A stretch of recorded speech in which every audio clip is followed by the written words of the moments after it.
欢迎来到新闻频道。当您订阅频道时，演员们会很高兴。蓝色脑波与暂停键，赵露思的至暗与重生。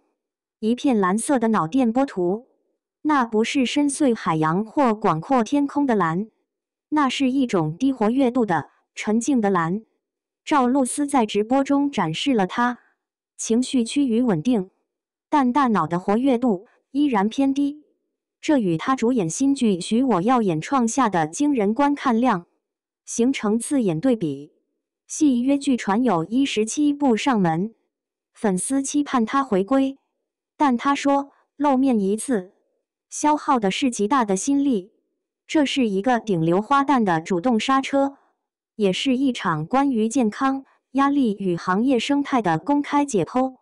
去年底，压力源自与经纪公司的纠纷，这压力具象化为重度忧郁症的诊断，更出现失语、无法行走的情况，工作全面暂停。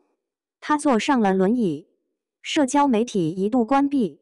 2025年1月，他发长文详述病情。2019年出现抑郁情绪，2024年出现频繁干呕、眩晕等明显躯体化症状，体重一度降至36.9公斤。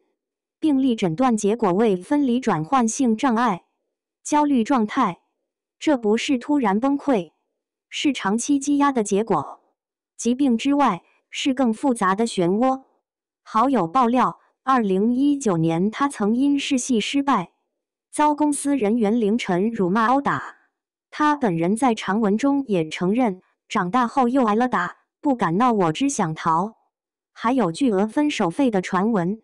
经纪公司、前老板、前经纪人纷纷发声否认，舆论场变成罗生门，而他却要逼着破开伤疤来证明，不是想不开，不是承受力太小。这很离谱，但这就是他必须面对的现实。2025年8月，他与经纪公司银河酷娱的矛盾彻底公开化，他在社交媒体直接喊话：不用你们封杀我，我不干了。控诉公司擅自划款，沟通无效，一场决裂将娱乐圈光鲜表皮下的权力博弈撕开给所有人看。黑暗中也有微光。2025年1月25日，他在成都一场活动中正式复工，向公众报平安：我已经成功的爬起来了，然后也成功的登陆了2025。他宣布自己胖了8斤。体重恢复到82斤，他呼吁大家重视疾病，并分享了自己的新态度：走一步看一步。他解释，这句话从前觉得消极，如今却充满期待，只有走到那一步，才看得到解决方法。甚至困扰他多年的荨麻疹，也因情绪压力减少而大幅缓解。这是身体的奇妙平衡，剥夺一些，又归还一些。他现在接许多剧本邀约，但坦言无法进组。他必须学会调整心态，避免急于求成。康复是一条更漫长、更需要耐心的路。赵露思的处境并非孤立，娱乐圈的高压环境不断吞噬着从业者的身心健康。2025年4月，女星吴宣仪在浪姐6彩排后晕倒，被曝下台，原因为体力透支。更早之前，王嘉尔也曾透露因抑郁症休假，而李玟、张国荣等人的悲剧更是沉痛的警示。另一方面，95花一代整体面临转型困境，他们在长剧粗制滥造、流量经济旺盛的10年中崛起，往往陷入演平庸、无聊的垃圾偶像剧的循环，作品厚度不足，而旁支的营业道路如 vlog、社交互动又显得花团锦簇。在这种环境下，专注表演本身，甚至为角色付出健康代价，其价值该如何衡量？这不仅是赵露思个人的课题，也是整个行业需要反思的命题。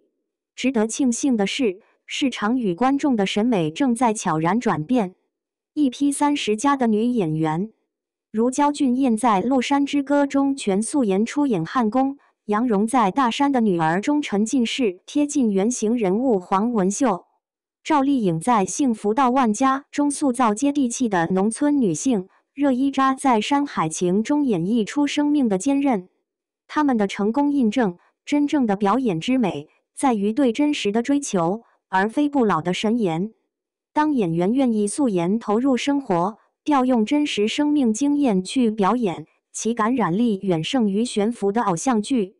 这或许也为赵露思们指了一条路，当速度和流量不再是唯一标准，或许慢下来，深入生活，才能走出更可持续的演艺道路。赵露思的蓝色脑波图是一个暂停的符号，它不属于甜宠剧，也不是虐恋戏码，它是一个年轻人面对庞大系统时真实的生理与心理反应。他的耀眼，此刻不再来自聚光灯下的笑容，而是源于敢于承认脆弱，并为自己按下暂停键的勇气。这场被迫的停顿，对行业而言是一面镜子，对观者而言则是一次提醒。